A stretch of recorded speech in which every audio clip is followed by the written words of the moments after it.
entrando um pouco mais, né, no entendimento sobre a atenção, esse elemento fundamental no processo de aprendizagem, a gente precisa entender que a gente tem dois estados que são principais: o estado de sono e o estado de vigília. Ainda que o sono seja extremamente importante para o processo de aprendizagem, durante esse período nós não estamos captando estímulos do ambiente de uma mesma forma que um estado de vigília. Então, aquela crença, aquele mito de que é possível aprender até dormindo, né? É possível ouvir alguma coisa enquanto dorme e aprender, por exemplo, colocar videoaula, alguma coisa assim, durante a noite para poder absorver esse conteúdo. No estado de sono, seus órgãos sensoriais estão em uma atividade muito baixa ou nula. Então, por exemplo, seus olhos, por mais que eles se mexam durante o sono REM, você não está captando estímulos visuais. Então, essa história aí de aprender até dormindo é muito mais um mito do que uma realidade de fato.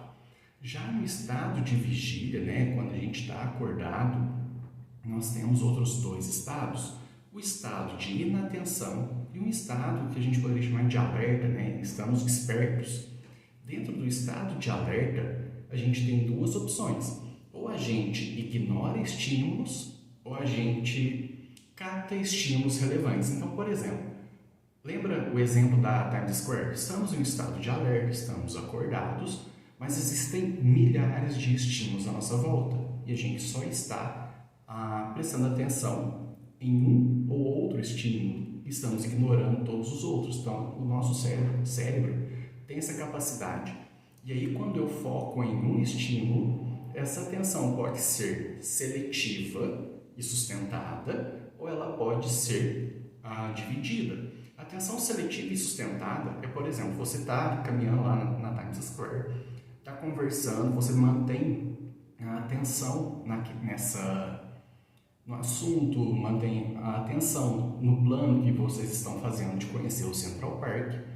Já a atenção dividida, né, muitas pessoas acabam erroneamente atribuindo muito mais às mulheres a capacidade de cozinhar quanto faz outras coisas, como se fosse um superpoder, né, ou que fosse exclusivo do sexo feminino. Mas a atenção dividida é a capacidade de alternar entre estímulos, ou manter o foco em uma atividade em si, mantém o foco ali, a consciência está ali, o pensamento, o planejamento está em cima de uma, enquanto outra atividade ela é feita de forma automática.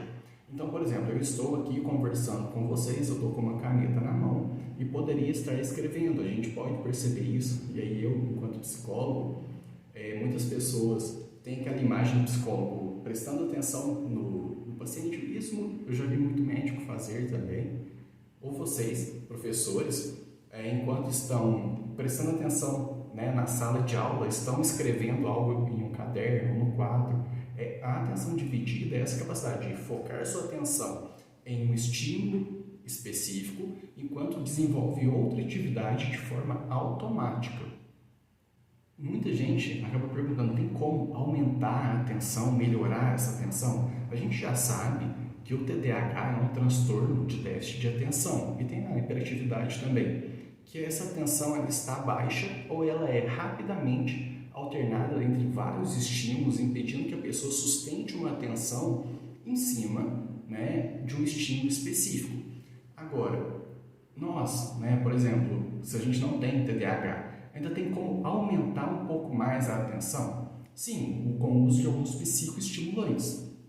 Não estou recomendando, mas eu estou falando que realmente funcionam em certos casos. Por exemplo, o metilfenidato, que é usado, né, a famosa Ritalina, que é usada no tratamento de TDAH. Mas isso são para pessoas que têm transtornos, a gente não recomenda o uso por pessoas que não, né, por indivíduos que não têm esse transtorno.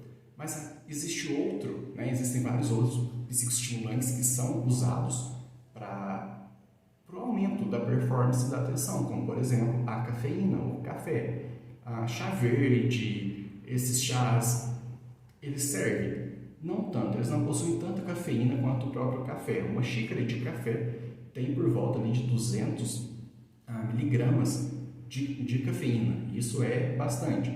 E alguns estudos realizados nos Estados Unidos, eles demonstraram, né, que o uso da cafeína ela realmente aumenta a atenção e a motivação, lembra do sistema de recompensa? Ela aumenta o disparo de dopamina e também aumenta a atenção, aumenta a atividade do nosso cérebro em algumas regiões, como por exemplo, o córtex pré-frontal, enquanto diminui o fluxo sanguíneo e a atividade de outras áreas. Então, o nosso cérebro ele fica mais ativo em uma região responsável por essa atenção sustentada pelo controle inibitório. Então, por exemplo, às vezes existe um outro estímulo ali que chama a minha atenção, mas quando eu tomo café, digamos que ele diminui a minha capacidade de ficar alternando, né, entre estímulos, ao mesmo tempo que aumenta a minha capacidade de falar, não vou olhar para lá, eu quero manter o foco aqui.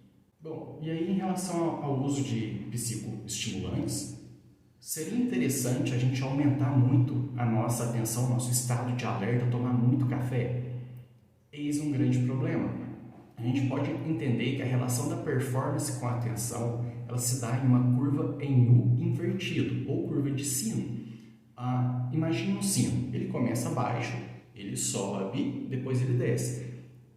Imagine que em um dos eixos, o eixo vertical, você tem a quantidade de cafeína. No eixo horizontal, você tem a sua capacidade de atenção. Você vai tomando cafeína, realmente a sua atenção vai aumentando, mas se você toma muita cafeína, a sua atenção ela tende a cair, porque você entra em um estado de alerta tão grande, que você precisa prestar atenção em vários estímulos, começa a ter aquela sensação de perigo, aquela sensação de ansiedade, e a sua performance começa a cair.